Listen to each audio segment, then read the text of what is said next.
मित्रांनो, ठरलं तर मग या मालिकेच्या आजच्या भागामध्ये आता महिपत नागराज घरी आलेले असतात। तेव्हा आता दोघेही खूप खुश असतात, पण महिपत तर अतिउत्साहीच असतो। आनंदी आनंद चोहीकडे असं म्हणून तो आता त्या गाण्यावर नाचत असतो। तेव्हा आता लगेचच नागराज म्हणतो की अरे काय चाललंय महिपत, किती हा अतिउत्साह, तुला असं नाचताना तुझ्या पंटरने पाहिलं ना तर त्या सर्वांना वाटेल की ती देशमुख बाई ना तुझ्याबरोबर लग्नच करते की काय, म्हणून तू एवढं नाचतोय। तेव्हा आता महिपत म्हणतो की तसं नाही, अहो नागराज शेठ, कसं आहे ना, तुमचं काळीज बापाचं नाहीये ना, म्हणजे तुम्हाला मुलगी नाहीये ना, म्हणून तुम्हाला नाही कळणार की बापाचं काळीज हे मुलीसाठी किती धगधगतं।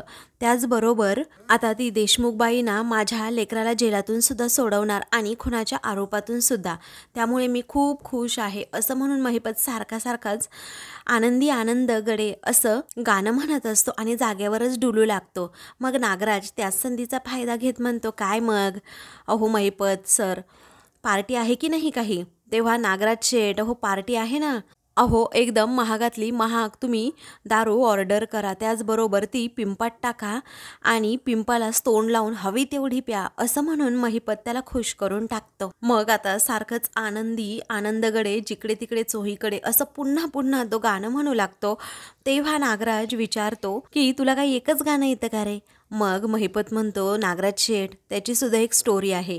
काय झालं, माझ्या बापाने मी लहान असताना शाळेत टाकलं होतं सकाळी 9 वाजता, आणि अगदी 9:30 वाजता मी काय केलं तर कायमची शाळा सोडून टाकली। त्या मधल्या वेळेत मी जे शिकलो ना ती ही कविताच शिकलो। मग आता तुझं शिक्षण राहू दे बाजूला, परंतु आपल्याला देशमुख बाईचं शिक्षण नक्कीच कामी येणार, असं नागराज म्हणतो। अरे काय दरारा आहे त्या बाईचा।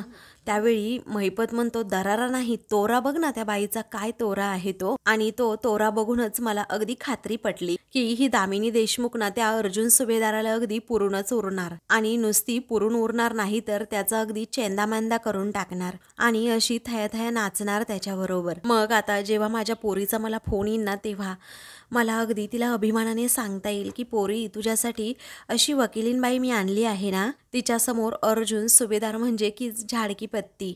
तेव्हा सगळं सांग महिपत, पण हे सांगू नको की केस घेण्यासाठी त्या बाईने तुला किती तंगावलंय ते, कारण केस घेतली हे महत्वाचंच आहे ना। त्यानंतर आता लगेचच महिपत म्हणतो, तो अर्जुन सुभेदार ना तिकडे गाफील आहे, त्याला पत्ताच नाही की त्याच्यासमोर एक मोठं वादळ येणार आहे। तर दुसरीकडे दामिनी ही गाडीतून खाली उतरते, तिची अशी डॅशिंग झालेली एंट्री पाहून आता सर्व पत्रकार तिच्याकडे पाहू लागतात।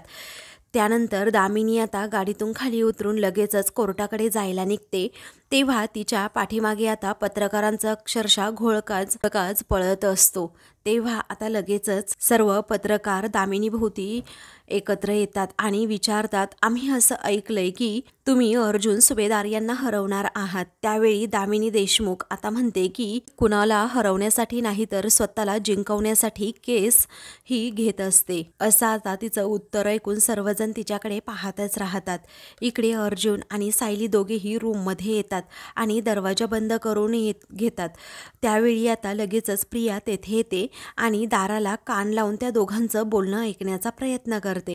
तर इकडे आता अर्जुन लगेचच खाली आत्ताना असं म्हणून सायलीला सगळं काही पुढे सांगणार असतो, तेव्हा सायली आता थांबा असा इशारा करते आणि खाली आपल्याकडे लक्षच देऊन होती की नाही तिथे म्हटल्यानंतर आता ती नक्कीच इकडे आपलं बोलणं ऐकण्यासाठी आली असणार, असं सायली म्हणते। अर्जुन म्हणतो, हो बरोबर आहे। तेव्हा आता ते दोघेही प्रियाची गंमत करण्याचं ठरवतात आणि हळूच दरवाजाजवळ जातात।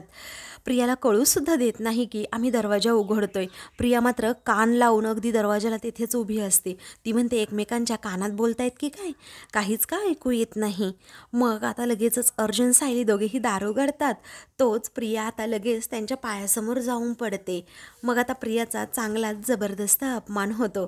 तेव्हा सायली म्हणते, कसं आहे ना, मनात पाप असेल ना तर असंच लोटांगण घालावं लागतं। मग तेव्हा प्रिया लगेच विषय बदलून विचारते, काय, कसलं पाप? मग आता सायली हसतच म्हणते, अगो, आमच्या दरवाजाला तू कान लावून उभी होतीस आणि चोरून आमचं बोलणं तू ऐकत होतीस, याने काय पुण्य कमवत होतीस का तू? अर्जुन मात्र आता मोठ्यानेच तिच्यावर हसतो। मग प्रिया लगेचच विचारते, मी तरी कशाला तुमच्या दाराला असं कान लावून ऐकू, मी तर आईबाबांच्या खोलीत जात होते। अर्जुन विचारतो, अच्छा, पण त्यांची खोली तर तिकडे आहे ना, आणि तिथे जाताना आमची खोली तर ऑन द वे सुद्धा लागत नाही। मग अच्छा, माझ्या आत्ता लक्षात आलं मिसेस सायली, तो स्पिन बॉल कसा टप्पा खाऊन कुठेही जातो, तसंच प्रियाचं झालं असेल. अहो, ती त्या दाराकडे टप्पा खाऊन डायरेक्ट तुमच्या इथेच पडली. सायली म्हणते, नाही हो, ही नवीन आहे ना घरात. गेली 2 वर्षच येतीये ना फक्त या घरामध्ये ती. जेमतेम फक्त 50 ते 60 वेळा ती रूममध्ये गेली असेल सगळ्यांच्या. त्यामुळे तर तिला माहीतच नाहीये की नक्की कोणाची खोली कुठे आहे. मग आता लगेचच अर्जुन म्हणतो, राईट?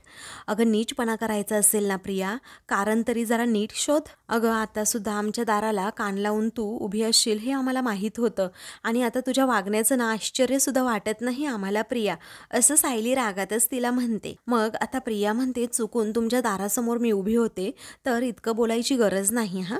आणि बाय द वे, हे घर जितकं तुमचं आहे ना तितकंच माझं सुद्धा आहे, की आता यावर सुद्धा तुम्ही कायद्याने बंदी घातली.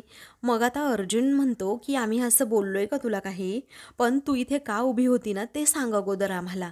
तेव्हा आता लगेचच प्रिया म्हणते, मी उत्तर देत तरी का उभी आहे इथे, आता जाते मी, असं म्हणून ती निघालेली असतानाच सायली तिला अडवत म्हणते, आईबाबांच्या खोलीत ना आता सध्या तरी कुणीच नाहीये, त्यामुळे ना तू तुझ्याच खोलीमध्ये परत जा. विसरली नाहीस ना तुझी खोली नक्की आहे कुठे, उगीच भरकटशील हा तू कुठेतरी, असं म्हणून सायली पुन्हा एकदा तिला चांगलीच सुनावते. नाहीतर चल मीच तुला दाखवते आता, असं म्हणून सायली जोरातच तिचा हात पकडते आणि तिला जिन्याजवळ घेऊन जाते.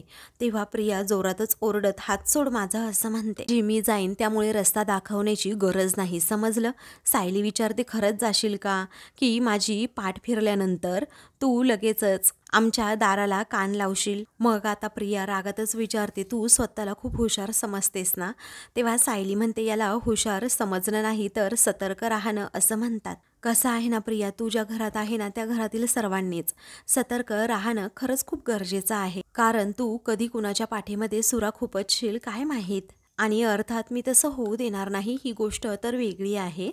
आणि आता जा, आईबाबांच्या खोलीकडे तुझी लक्ष्मण रेषा आहे ना हे लक्षात ठेव, आणि ती रेषा पार करून आमच्या खोलीकडे तर अजिबात यायचं नाही, अशी सायली आता तिला धमकीच देते. नंतर प्रिया आता लगेचच रूमकडे जाते आणि मग नंतर सायली रूममध्ये दरवाजा बंद करत अर्जुनला म्हणते, गेली एकदाची प्रिया खाली, मी तुम्हाला म्हटले होते ना की ती आपल्या इथेच आली असणार. मग आता सायली म्हणते, प्रियाला हसून टाळलं तर खरं तुम्ही, परंतु मगापासून मी बघतीये तुमचं काहीतरी बिनसलंय. तेव्हा कुणाचा फोन होता सायली विचारते. मग आता अर्जुन सांगतो, चैतन्याचा फोन होता, आणि आता इथून पुढे साक्षीची केस दामिनी देशमुख या लढणार आहेत. भारतातील टॉप 5 पैकी एक नामांकित वकील आहेत.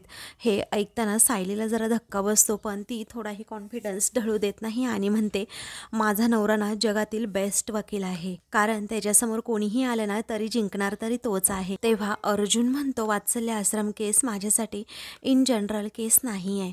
मग आता पुढे अर्जुन म्हणतो, दामिनी देशमुख या प्रॉब्लेम क्रिएट करत नाही तर स्वतःच एक प्रॉब्लेम आहे. तेव्हा सायली विचारते, म्हणजे? तेव्हा अर्जुन म्हणतो, म्हणजे ती केस जिंकण्यासाठी ना अगदी काहीही करू शकते, अगदी कुठल्याही थराला जाऊ शकते, कारण तिला कुठलेही इथिक्स आणि प्रिन्सिपल नाही आहेत. ती लोकांना मॅन्युप्युलेट करू शकते, साक्षीदार बदलू शकते, आणि ती पुरावे सुद्धा अगदी गायब करू शकते. मग आता लगेचच सायली म्हणते, अरे देवा, अगोदरच तो महिपत कायदा हा धाब्यावर बसवणारा, आणि त्याला वकिली अशी मिळालीये ती पण तत्व न पाळणारी. तेव्हा अर्जुन म्हणतो, म्हणून तर हा आपल्यासाठी रेड फ्लॅग आहे. दामिनी देशमुख ही हुशार आहे, पण ती तिची हुशारी लोकांना वाचवण्यासाठी नाही तर फक्त आणि फक्त पैसे कमावण्यासाठी वापरतायत. तेव्हा सायली म्हणते, ते दामिनी देशमुख लाख हुशार असेल, परंतु माझा ना तुमच्यावर पूर्णपणे विश्वास आहे, आणि आपल्याकडे अशी एक ताकद आहे ना ती दामिनी देशमुखकडे नाहीये. तेव्हा अर्जुन विचारतो, कुठली?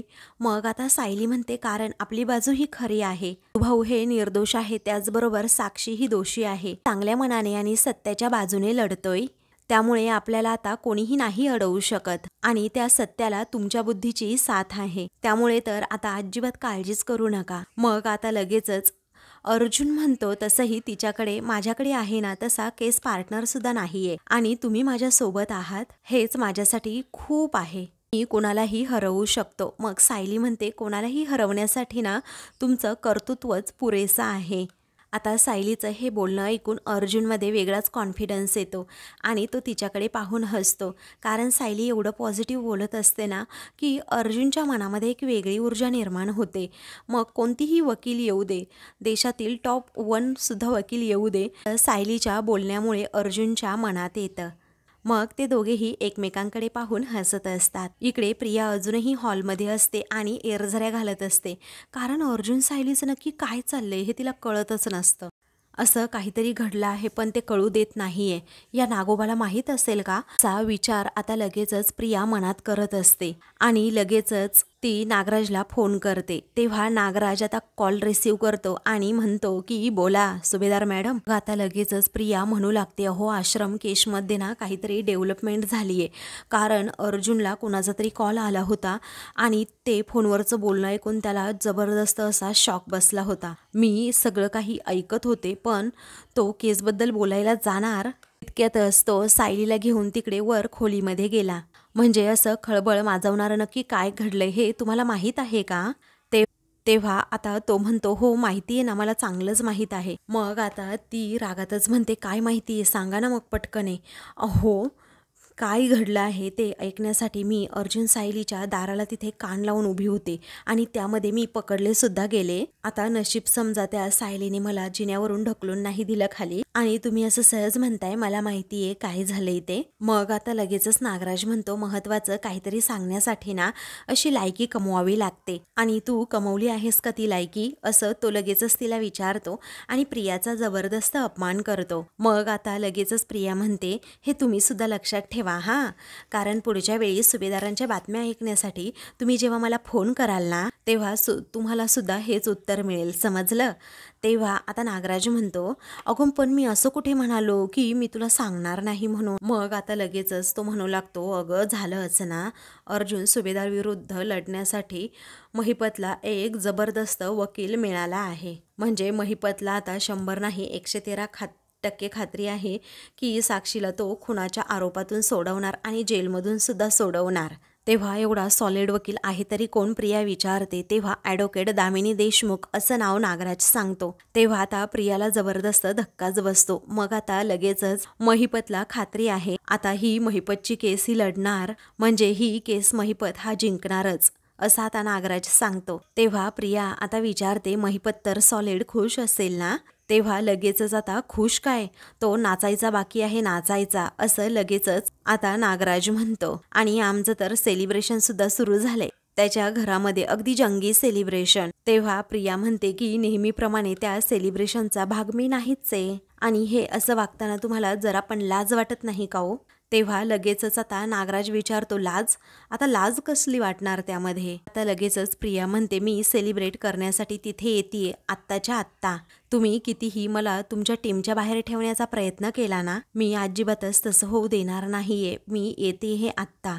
तेव्हा आता ती फोन ठेवते आणि म्हणते, अरे बापरे पार्टी, असं म्हणून ती नाचतच रूमकडे जायला निघते. इकडे अर्जुन सायलीला सांगतो, दामिनी देशमुख विरुद्ध आपल्याला जास्त अलर्ट राहायला हवं. ती आता कोणती स्टेप घेणार आहे ना हे तिच्या अगोदर आपल्याला कळायलाच हवं. तेव्हा सायली विचारते, तिला या केसचा सूर सापडण्या अगोदर आपण जर काहीतरी हालचाल केली तर? मग आता लगेचच अर्जुन म्हणतो, हुशार वकिलांना केसचा असा सूर सापडायला वेळ लागत नाही मिसेस सायली, आणि दामिनीसारखी वकील असेल तर ती केसचा सूर सुद्धा ठरवू शकते आणि केसचा सूर बदलूही शकते. सायली लगेचच विचारते, दामिनीसारखी म्हणजे गुन्हेगारांना सोडवणारे ना? पण अहो एक लक्षात येते का तुमच्या, अशी व्यक्ती अशी सतत कशी जिंकू शकेल? आणि ही केस कुठल्या दिशेला जाणार आहे हे दामिनीने ठरवण्या अगोदर तुम्हीच ठरवा आणि तिला डोकंवर काढण्याची अजिबात संधीच देऊ नका. तेव्हा अर्जुन म्हणतो, दॅट्स ट्रू बट असं म्हणून तो पुढे बोलणार असतो. तेवढ्यातच चैतन्य आता एक फाईल घेऊन तेथे येतो. तेव्हा लगेचच आता चैतन्य म्हणतो, मी लगेच कामाला लागलोय अर्जुन, दामिनी देशमुखचा ना सगळा बायोडाटाच मी आता घेऊन आलोय. आता आपल्याला तिच्याबद्दल सगळं काही माहितीच आहे, पण अजून एक माहिती मिळाली आहे ना ती अमेझिंग आहे. तेव्हा आता लगेचच अर्जुन ते सगळं काही चेक करत असतो. सायली विचारते, काय आहे यामध्ये? मग आता चैतन्य सांगू लागतो, दामिनी देशमुख एकापेक्षा एक हाय प्रोफाईल केसेस लढली आहे आणि सगळ्यात महत्त्वाचं म्हणजे ती आजपर्यंत एकही केस हरली नाहीये. तेव्हा सायली म्हणते, चैतन्य भाऊजी, अहो तुमचा मित्रसुद्धा आजपर्यंत एकही केस हरला नाहीये, हे माहीत आहे ना तुम्हाला? तेव्हा आता लगेचच चैतन्य म्हणतो, वहिनी अर्जुन तिच्यापेक्षा सरसच आहे आणि मुख्य म्हणजे तो सगळ्या केसेस अगदी इथिकली लढतो आणि प्रॉब्लेम हा आहे ना की दामिनीचं तसं नाही आहे ना. अरे अर्जुन, तिच्यापासून सावध राहायला हवं. चैतन्य आता अर्जुनला म्हणतो, हे पवार जोशी असे लेचेपेचे होते रे. पण ॲडव्होकेट अर्जुन सुभेदार वर्सेस ॲडव्होकेट दामिनी देशमुख ही अगदी आता टफ फाईटच होणार आहे असं चैतन्य पुन्हा म्हणतो. तेव्हा सायली आता अर्जुनाकडे पाहतच राहते. मग मी एकाही राऊंडमध्ये तिला जिंकू देणार नाहीच आहे असं अर्जुन जेव्हा म्हणतो, सायली विचारते मग तिची पुढची खेळी काय असेल. तेव्हा अगोदर साक्षीला जेलमधून बाहेर काढणं ही तिची खेळी असणार आहे पहिली, अर्जुन म्हणतो. पण मी असं होऊच देणार नाही. सायली म्हणते असं झालं तर मग. तेव्हा अर्जुन म्हणतो, आपल्याला ना आता स्टेप बाय स्टेप जावं लागेल. आता चैतन्य आश्रम केसचे सर्व पहिल्यापासूनचे पॉईंट्स काढ. ही दामिनी देशमुख आपल्याला काय क्रॉस क्वेश्चनिंग करू शकते याचा अंदाज घेऊ आपण. तेव्हा आता चैतन्य म्हणतो, ऑलरेडी मी फोनमध्ये पॉईंट्स काढले आहेत. तेव्हा सायली म्हणते, तुम्ही तुमचं काम करत बसा, मी स्वयंपाकाचं पाहते. कल्पना आता साड्यांची शॉपिंग करून घरी आलेली असते आणि पूर्णाजींना दाखवत विचारते, ही साडी मला कशी दिसेल.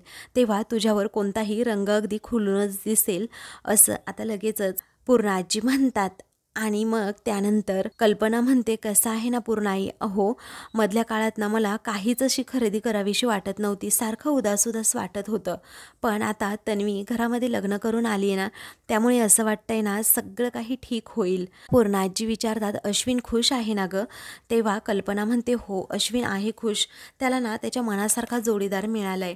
कसं आहे ना पूर्णाई, अहो ते कुठल्या ना कुठल्या त्या मुलीमुळे त्याने काय करून घेतलं होतं पाहिलं ना. तेव्हा पूर्णाजी म्हणतात, हो त्या आठवणीसुद्धा नको. कल्पना म्हणते, हो ना, पण आता तन्वी ना त्याच्यासाठी अगदी योग्य जोडीदार आहे आणि आयुष्यभर त्याचा व्यवस्थित सांभाळ करेल. मग आता लगेचच सायली हे सगळं बोलणं ऐकते आणि मनातच म्हणते, तर कोणाचीच योग्य जोडीदार कधीही होऊ शकत नाही आणि आईंच्या भोळेपणामुळे झालंय तेवढं नुकसान अजून व्हायला नको. आता त्या अगोदरच प्रियाचा खरा चेहरा सर्वांसमोर आणायला हवा. तेवढ्यातच सायली तेथे येते आणि विचारते, आई आज कुठली भाजी बनवू हो, भोपळ्याची करू की मेथीची. तेव्हा आता लगेचच कल्पना म्हणते, तुला कोणती करायची ना ती कर बाई, पण उगीच काहीतरी निमित्त काढून माझ्याशी बोलायला येऊ नकोस हा तू. मग आता पूर्णाजी तुमच्यासाठी मेथीचे पराठे बनवू का, सायली विचारते. तेव्हा पूर्णाजी म्हणतात की कल्पना आज मी कुणाच्या हातचं काही खाणार नाही हां, काहीच म्हणजे काहीच. कारण माझी लाडकी नाचसून आहे ना, ती माझ्यासाठी साजूक तुपातला शिरा बनवणार आहे. त्यामुळे तेवढा शिरा खाऊनच माझं पोट आता भरणार आहे. तेव्हा सायली आता म्हणते, ठीक आहे असं म्हणून ती तेथून जाते. तर दुसरीकडे आता नागराज आणि महिपत हे दोघेही दारू पीत बसलेले असतात, पार्टी करत असतात. तेव्हा प्रिया आता तेथे येते आणि म्हणते, अरे वा वा, मलाही घ्या तुमच्या पार्टीमध्ये आता सामील करून. तेव्हा तुला इथे येण्याची काय गरज होती, तुला कोणी निमंत्रण दिलंय का असं महिपत तिचा अपमान करत विचारतो. तेव्हा ती आता म्हणते की अरे देवा, मला आमंत्रण देण्याची काय गरज आहे, मी तर घरचीच आहे ना. तेव्हा नागराज विचारतो, कोणाच्या घरची आहेस. मग आता लगेचच महिपत म्हणतो, अगं तुला त्या म्हाताऱ्याच्या घरचं होता आलं नाही, त्या मधुकर पाटलाच्या, त्याचबरोबर किल्लेदारांच्या घरचं तर होताच आलं नाही, तू आमच्या घरची काय होणार आहे. तेव्हा प्रिया म्हणते की अहो तुमच्या टीममधली तर आहे ना, आणि कसं आहे ना साक्षीला एवढी मोठी वकील मिळाली आहे, आता ते सेलिब्रेट नको का करायला. तेव्हा आता लगेचच महिपत म्हणतो, ठीक आहे आता या बिंडोक पोरीवर मी उपकार करतो, भरा एखादा ग्लास, चला बरं नागराज शेठ हिला. तेव्हा ती आता म्हणते, नको नको नको, मला काहीच नको, तुमचे पुढचे प्लॅन काय आहेत ना ते सांगा अगोदर, कारण अर्जुनसारख्या वकिलाला टेन्शन आले म्हणून मी तुम्हाला विचारतीये. तेव्हा आता महिपत लगेचच म्हणतो, अर्जुन सुभेदाराला टेन्शन आलं, अहो यायलाच पाहिजे, कारण अर्जुन आयुष्यात पहिल्यांदा आता केस हरणार आहे आणि त्याला हरवणार कोण आहे तर दामिनी देशमुख. तेव्हा प्रिया म्हणते, एकदाची ही केस संपून गेली ना म्हणजे सर्व स्ट्रेस तरी जाईल. तेव्हा आता लगेचच नागराज विचारतो, काय ग कुणाचा स्ट्रेस आणि तुला कसला आला एवढा स्ट्रेस, आता सुभेदारांची घरची सून होऊन त्यांच्याकडे राज्य तर करतीयस तू. तेव्हा आता तुझ्या फसफसणाऱ्या प्लॅनची आम्हाला गरजच नाही असं महिपत म्हणतो, कारण तू केला प्लॅन की पडली तोंडावर, केला प्लॅन की पडली तोंडावर असं असतं. मग आता प्रिया म्हणते, मी माझा प्लॅन यशस्वी असा करून दाखवलाय ना की ज्याचा तुम्ही ना विचार सुद्धा केला नव्हता. त्या अश्विन सुभेदारावर गळ टाकून सर्वांच्या नाकावर टिच्चून मी सुभेदारांची सून झालीये. तेव्हा महिपत म्हणतो, त्या बाबतीत तुला ना 100 पैकी 113% मार्क्स द्यायला हवेत. मग आता लगेचच प्रिया म्हणते हो का, मग अशा कितीही दामिनी देशमुख आल्या ना तरीही मला हलक्यात अजिबात घ्यायचं नाही हा, कारण केस संपल्यानंतर सुद्धा काही एक बदलणार नाहीये. पण जोपर्यंत तुम्हाला या तन्वी सुभेदारची गरज आहे ना पर्यंत या प्रिया मधुकरला तुम्हाला झेलावंच लागेल, सहन करावं लागेल. मंगळसूत्र हातात घेत ती त्या दोघांनाही अगदी सुनावतेच. मग आता ओ काका तुम्ही बघताय काय नुसतं, तुम्ही मस्त ग्लास भरलेत, मला सुद्धा काहीतरी असं ज्यूस वगैरे पाजा की. तेव्हा महिपत म्हणतो नागराज शेठ ज्यूस वगैरे पाजा हिला. इकडे आता विमल सर्वांसाठी जेवायला घेत असते, ताटं वाढत असते. तेवढ्यातच सायली आता तेथे पटकन सगळं काही आणून ठेवत असते. मग आता लगेचच ती विचारते काय हो विमलताई, प्रिया कुठे गेली, कारण ती तर पूर्ण आजींसाठी शिरा बनवणार होती ना साजूक तुपातला. तेव्हा विमल म्हणते हो पण त्या नाहीये तिथे, आता कुठे गेल्या आहेत काय माहीत. मग सायली म्हणते जेव्हा पूर्ण आजी इथे येतील तेव्हा मग त्यांचा हिरमोड होईल ना, कारण प्रिया इथे दिसली नाही तर. आता लगेचच विमल म्हणते हो. मग सायली म्हणते मी बनवू का पटकन. त्यावेळी विमल म्हणते नको, तुम्हाला माहीत आहे ना पूर्णाजी तुमच्यावर चिडतील म्हणून. सायली म्हणते ते तर आहेच, मग आता काय करायचं बरं, तर फक्त शिराच खायचा आहे ना. विमल म्हणते आपण नंतर पाहूयात काय करायचं, पूर्णाजी येऊ देत. त्यावेळी आता अर्जुन आणि चैतन्य हे दोघेही तेथे येतात. चैतन्य चाललेलं असतो. सायली म्हणते अहो चैतन्य भाऊजी तुम्ही कुठे चाललात, जेवायला बसा बरं.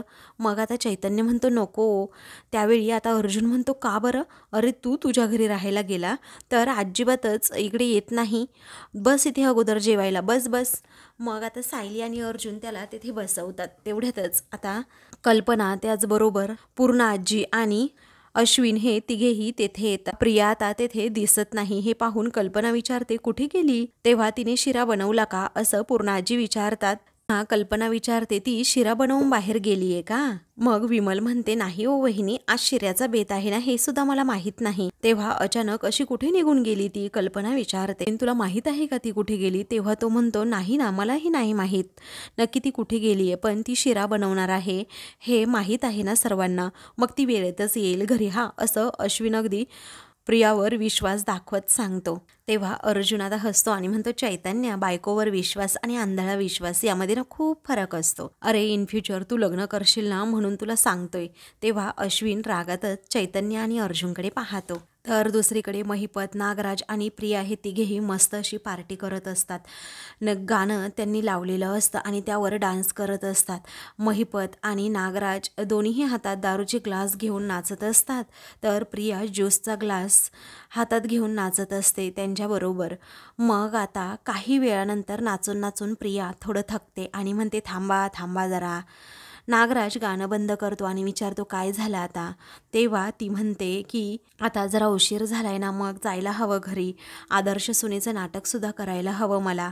मग आता लगेचच महिपत म्हणतो हो ते तर करायलाच हवं, परंतु अगं इथे चांगली पार्टी सुरू आहे, ती सोडून तिकडे कुठे चालली तू.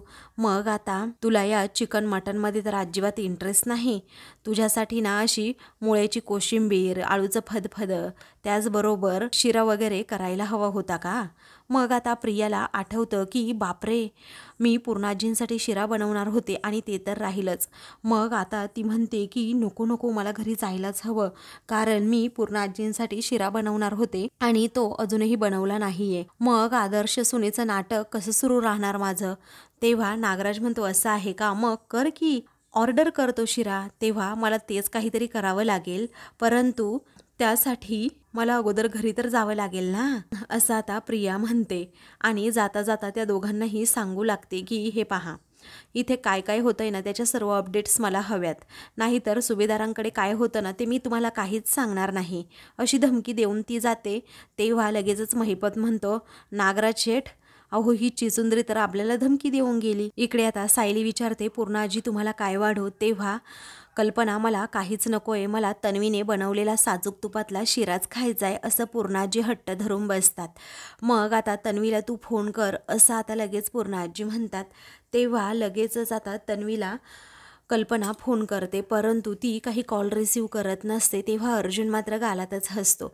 त्यानंतर आता अगं ती येतच असेल गेटपर्यंत, तू खायला सुरुवात तर कर. ती तयारी करून गेली म्हटल्यानंतर ती शिरा बनवेल ना आल्यानंतर, किती सहसा वेळ लागतो. अश्विन पूर्णाजींना समजावतो, पण त्या हट्टच करतात की नाही, तन्वीच्या हातचा शिरा पाहिजे म्हणजे पाहिजेच मला, त्याशिवाय मी जेवणार नाही. माझा विश्वास आहे की ती येईल आणि मला शिरा बनवून देईल. तेव्हा सर्वजण पूर्णाजींकडे आता पाहू लागतात. तेव्हा त्या ताटावरून उठतात आणि ती आली की मला सांगा असं म्हणतात. तेव्हा आता लगेचच अर्जुन आणि सायली एकमेकांकडे पाहू लागतात. मित्रांनो, पुढील भागामध्ये कल्पना पूर्णाजींना समजावते, तन्वी तुमच्याकरता उद्या नक्कीच शिरा बनवेल, पण आत्ता जेवून घ्या ना. तर दुसरीकडे सायली किचनमध्ये शिरा पूर्णाजींसाठी बनवते. तर सायली आता लगेचच शिरा घेऊन इकडे चाललेली असते. तेव्हा प्रिया तेथे येते. मग सायली आता तिला म्हणते की काय ग, पूर्णाजीने तुला शिरा बनवायला सांगितला होता, त्याचं काय? तेव्हा ते ताट माझ्याकडे दे, तुझ्या हातचा शिरा पूर्णाजी खाणार नाही असं म्हणून सायलीकडून ती ताट ओढून घेत असते. अशाच मालिकेंचे पुढील भाग पाहण्यासाठी चॅनलला सबस्क्राईब करा.